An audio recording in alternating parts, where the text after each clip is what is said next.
సభాధ్యక్షురాలు భవానీదేవి గారు, మిత్రులు మురళీకృష్ణ గారు, శ్రీలక్ష్మి గారు, విజయలక్ష్మి గారు, సభికులు అందరికీ కూడా నమస్కారం.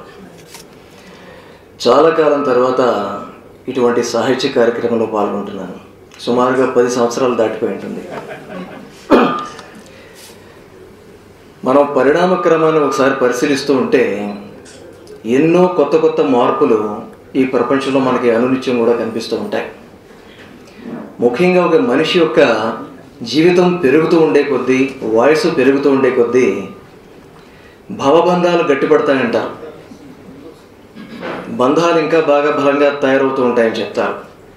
మరి ఏమిటో నా విషయంలో ఉద్యోగంలో ముందుకు వెళ్ళే కొద్దీ ఉద్యోగ బాధ్యతలు ఇంకా ఇంకా పేరుకుపోతున్నాయి.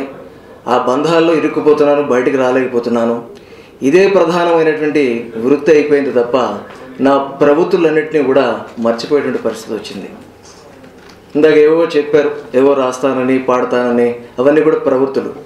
ఆ ప్రవృత్తులన్నిటికీ కూడా తిలోదకాలు ఇచ్చేటువంటి పరిస్థితి 10 సంవత్సరాల కాలంలో నాకు సంభవించింది.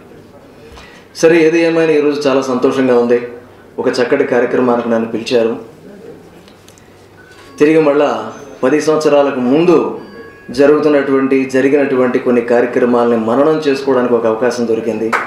శ్రీలక్ష్మి గారు చాలా చక్కగా అవన్నీ కూడా వివరిస్తూ ఉంటే అవన్నీ నిజంగా నేనే చేశాను అనిపిస్తోంది. ఈరోజు ఉద్యోగము, బాధ్యత, ఆఫీసు, వ్యవహారం తప్ప మరొక రకమైనటువంటి ఆలోచన వచ్చేటువంటి అవకాశమే లేదు. అదృష్టవశాత్తు ఈరోజు చాలా బిజీగా ఉన్నప్పటికీ కూడా గౌరీలక్ష్మి మా మనిషి కాబట్టి తప్పనిసరిగా రావాలని అనుకున్నాను, వచ్చాను.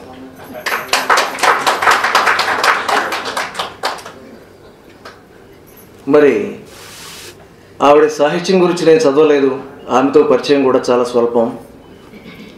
మధ్యలో ఒకసారి ఏదో పేపర్లో ప్రచురితమైనటువంటి ఒక చిన్న ఆర్టికల్ ఏదో చదివాను, ఒక 1 month బ్యాక్ అనుకుంటామా. ఆ అంశం కూడా నాకు గుర్తులేదు, మర్చిపోయాను.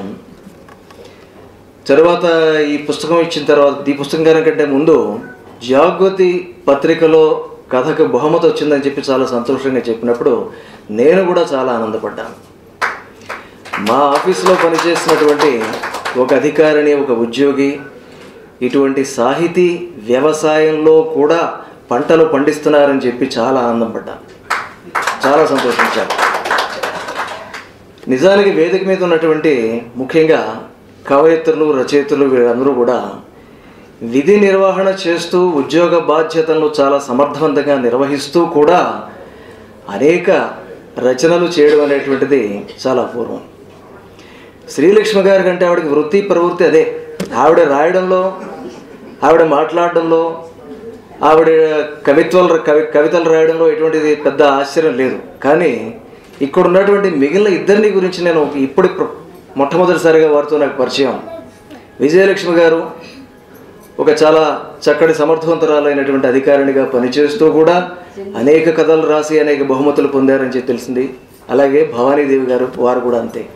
అంటే అటు ఉద్యోగాన్ని, ఇటు వృత్తిని, ప్రవృత్తిని రెండింటినీ కూడా ఒక సమతుల్యతను పాటించడంలో వాళ్ళు విజయం సాధించారు. నిజంగా హ్యాట్స్ ఆఫ్, గ్రేట్. మరి ముందుగా భవానీదేవి గారు అన్నట్లుగా ఇక మా గౌరీలక్ష్మి ఉద్యోగము, వృత్తి, ప్రవృత్తి, తల్లిగా, ఒక భార్యగా అన్ని రకాలుగాను కూడా ఆవిడ యొక్క విధులను నిర్వర్తించి ఒక సమర్థవంతమైనటువంటి ఒక మానవ స్త్రీగా ఆవిడ పరిణమించిందని చెప్పి కూడా వారు చెప్పడం చాలా సంతోషం నాకు.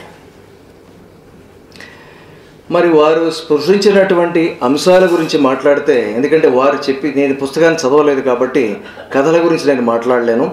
కాకపోతే వక్తలందరూ చెప్పిన దాన్ని బట్టి నాకు అర్థమైంది, ఏదో నేల విడిచి సాగు చేసే పద్ధతిలో కాకుండా చుట్టూ ఉన్నటువంటి ప్రపంచంలో ఉన్నటువంటి అంశాలను తీసుకుని వాటిపై చాలా చక్కటిగా సామాజిక స్పృహతోనే కథలు అల్లినట్టుగా నాకు తెలుస్తోంది.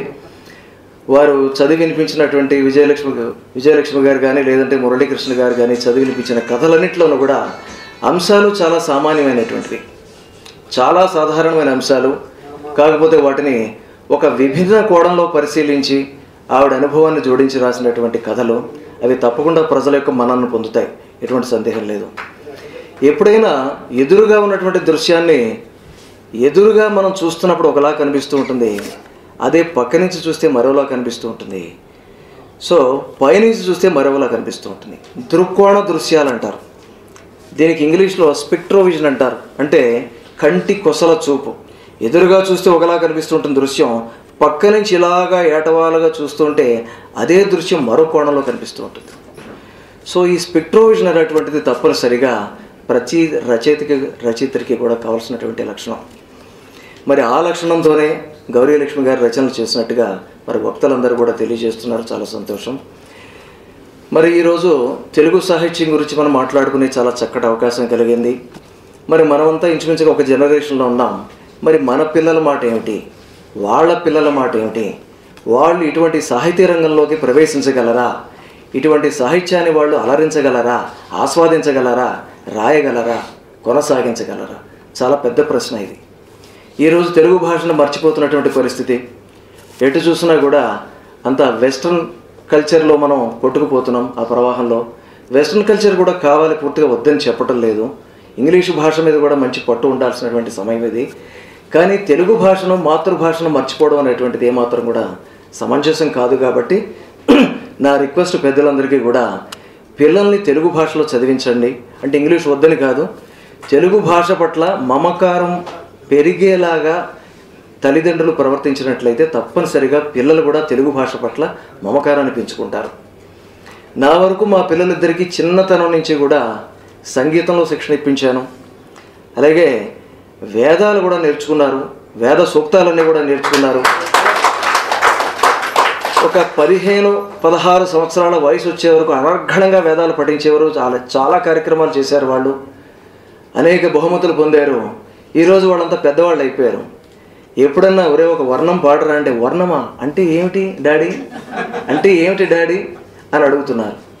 అరే శ్రీ సూక్తంలో అది ఒక్కసారి పలకరా అంటే, శ్రీ సూక్తం అంటే ఏమిటి, అంటే ఏమిటంటే ఈ కాల ప్రవాహంలో నేర్చుకున్నటువంటి విద్యలు కూడా మర్చిపోయేటువంటి పరిస్థితి వచ్చింది. ఆ విధంగా జరగకుండా ఎంత మనం బిజీగా ఉన్నా, ఎంత బిజీ షెడ్యూల్లో ఉన్నా కూడా పిల్లలకు మాత్రం తప్పనిసరిగా తెలుగు భాష పట్ల, మన సాహిత్యం పట్ల, మన సంగీతం పట్ల, మన కళల పట్ల మమకారం పెరిగేలాగా మనం తప్పనిసరిగా పెద్దలుగా మన బాధ్యత అని చెప్పి నేను భావిస్తున్నాను. ఈ మధ్యకాలంలో సాహిత్య కార్యక్రమాల్లో పాల్గొలేకపోయినప్పటికీ కూడా ఈ మధ్య ఎవరో మిత్రులు పిలిస్తే ఈ త్యాగరాజ గాన సభకు ఒకసారి వెళ్ళడం జరిగింది. ఆ రోజు ఆరాధనోత్సవాలు చేస్తున్నారు వాళ్ళంతా. ఆ రోజు నేను చూసినప్పుడు ఇంచుమించుగా ఒక 70-80 మంది చిన్న చిన్న పిల్లల దగ్గర నుంచి 16-17 సంవత్సరాల వయసు పిల్లల వరకు కూడా చాలా అద్భుతంగా పాడుతున్నారు, నేర్చుకుంటున్నారు, స్పష్టంగా మాట్లాడుతున్నారు, తెలుగులో చాలా అద్భుతంగా మాట్లాడుతున్నారు. అటు ఇంగ్లీష్లోనూ ప్రావీణ్యం, తెలుగులో కూడా ప్రావీణ్యం, సంగీతంలో ప్రావీణ్యం కూడా సాధించారు.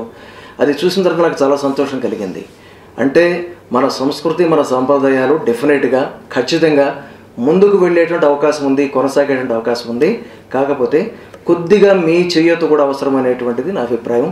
కాబట్టి తప్పనిసరిగా తల్లిదండ్రులందరూ కూడా పిల్లలకి తెలుగు భాష పట్ల మమకారం పెరిగే విధంగా, మన మాతృదేశం పట్ల మమకారం పెరిగే విధంగా, విదేశాలకు వెళ్ళొచ్చు వెళ్ళొద్దంటలేదు, కానీ మన సంస్కృతి, మన సంప్రదాయం, ఇక్కడ కులాలు మతాల మీద నాకు నమ్మకం లేదు, ఒక రకంగా నాస్తికుండానే చెప్పచ్చు. కానీ మన సాంప్రదాయం మీద చాలా పెద్ద నమ్మకం ఉన్న వ్యక్తిని నేను.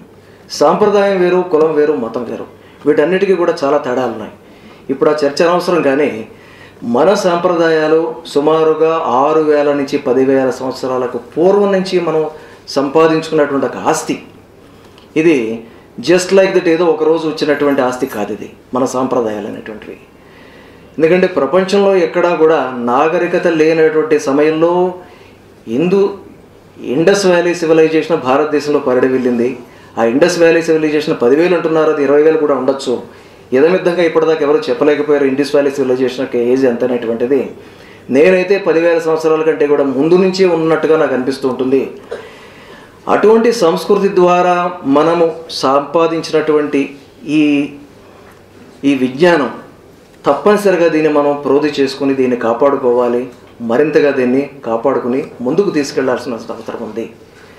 మరి ఈరోజు ప్రపంచంలో అన్ని దేశాల వాళ్ళు కూడా మన యోగాసనాలు నేర్చుకుంటున్నారు, సంస్కృతం నేర్చుకుంటున్నారు.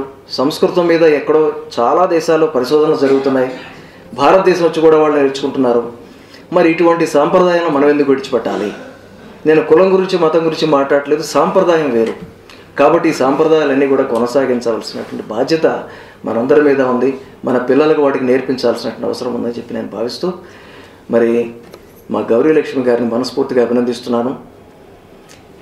ఇంకా ఇందాక ఏదో దండలు వేశారు కాబట్టి, శాలువాలు కప్పారు కాబట్టి ఇంకా కొత్త కొత్త కథలు రాస్తారు అనేటువంటి దాన్ని ఏదో లైటర్ వేలు అనుకున్నప్పటికీ కూడా తప్పనిసరిగా ఆవిడలో ఉన్నటువంటి ఆ మానసిక నిశ్చలత లేకపోతే ఆ దృఢత్వాన్ని నేను పరిశీలించిన తర్వాత ఆవిడ ఇంకా తప్పనిసరిగా అనేక గ్రంథాలు అనేక రచనలు చేస్తారని చెప్పి నమ్ముతున్నాను.